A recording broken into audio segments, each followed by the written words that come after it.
अस्सलाम वालेकुम, मेरा नाम ताहिर अली है और मेरे यूट्यूब चैनल का नाम उर्दू सॉन्ग ज़बान है और मैं इस चैनल पे उर्दू तशरीहात अपलोड करता हूँ और मेरे चैनल को सब्सक्राइब करना ना भूलिएगा।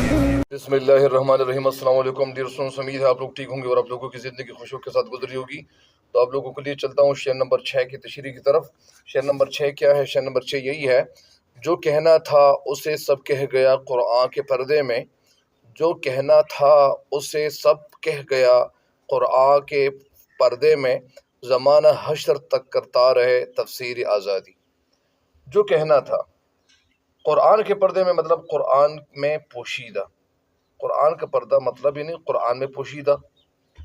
हश्र के मानी है क़यामत, तफसीर के मानी है तशरीह, वजाहत, तफसील। इस शेर का जो मफ़हूम बनता है वो कुछ यूँ बनता है कि अल्लाह ताला ने आज़ादी से मुताल्लिक़ कुरान पाक में सब कुछ बयान कर दिया है।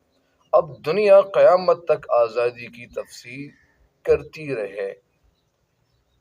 इस शेर में शायर एहसान दानिश कहते हैं कि अल्लाह ताला ने कुरान की सूरत में सब कुछ बयान कर दिया है।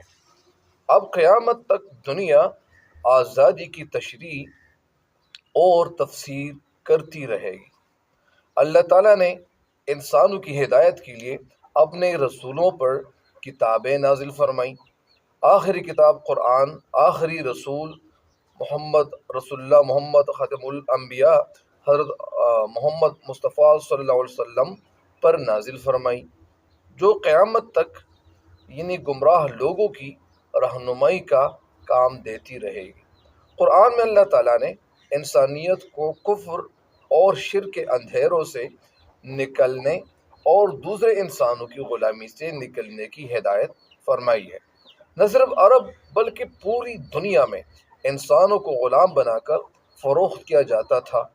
कुरान ने ये तालीम दी कि आज़ादी सबसे बड़ी नेमत है, इसलिए लोगों की गर्दनें छुड़ाओ और इन्हें आज़ाद कराओ। दूसरा ये कि अल्लाह ताला खुद भी दीन में यानी ज़ोर ज़बरदस्ती नहीं करता, बल्कि लोगों को आज़ादी देता है कि जो चाहे अच्छाई की राह इख्तियार कर ले और जो चाहे बुराई की राह इख्तियार कर ले। अल्लाह ताला ने हिदायत बिल्कुल वाज़िह कर दी। हर शख्स को इख्तियार है, हर शख्स को इख्तियार है कि वो अपनी मर्ज़ी से जो रास्ता चाहे मुंतखब कर ले। दुनिया में कोई जबर नहीं।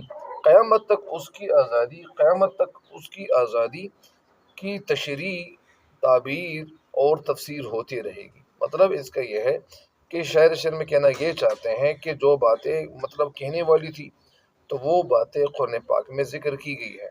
यानी जब इस्लाम का दौर था तो उस दौर में यानी लोगों को ग़ुलाम बना लिया जाता था, लोगों को ख़रीदा जाता था।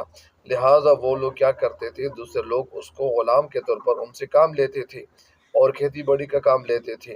तो इसी तरह मतलब यानी उसकी तरफ ये इशारा करते हैं। और जब इस्लाम का जो दीन फैला या फैल गया तो उसके बाद यानी जो इस्लाम का दौरा था तो अब यानी मतलब कोई भी बंदा ग़ुलाम नहीं हो सकता, अब किसी आज़ाद बंदे को ग़ुलाम नहीं बना सकते। तो इसी वजह से शेर में कहना यही चाहते हैं कि मतलब जो कहना था उसे सब कह गया कुरान के पर्दे में, ज़माना हशर तक यानी क़यामत तक करता रहे तफसीर आज़ादी। यानी ज़माना मतलब यानी लोग हशर तक क़यामत तक यानी आज़ादी की तफसीर, तशरीह और तवज़ीह बयान करते रहेंगे। बहरहाल उम्मीद है कि इंशाअल्लाह आप इस शेर की तशरीह से फ़ायदा ज़रूर उठाएंगे। लेकिन मेरे चैनल पे हर नए आने वाले उनको चाहिए कि इस चैनल को सब्सक्राइब भी करें और घंटी का बेल आइकन भी ज़रूर दबाएं, ताकि मेरी हर वीडियो आपको वक्त पे पहुंचती रहे। और मेरे चैनल की वीडियोज़ जितनी भी वीडियोज़ हैं आपको अच्छी लगती हैं, आप उससे फ़ायदा उठाते हैं, इस्तेफ़ादा करते हैं, तो आप लोगों को मेरे चैनल की सारी वीडियोज़ एक दूसरे के साथ शेयर करनी चाहिए। तब तक के लिए मुझे दीजिए इजाज़त। अल्लाह निगहबान।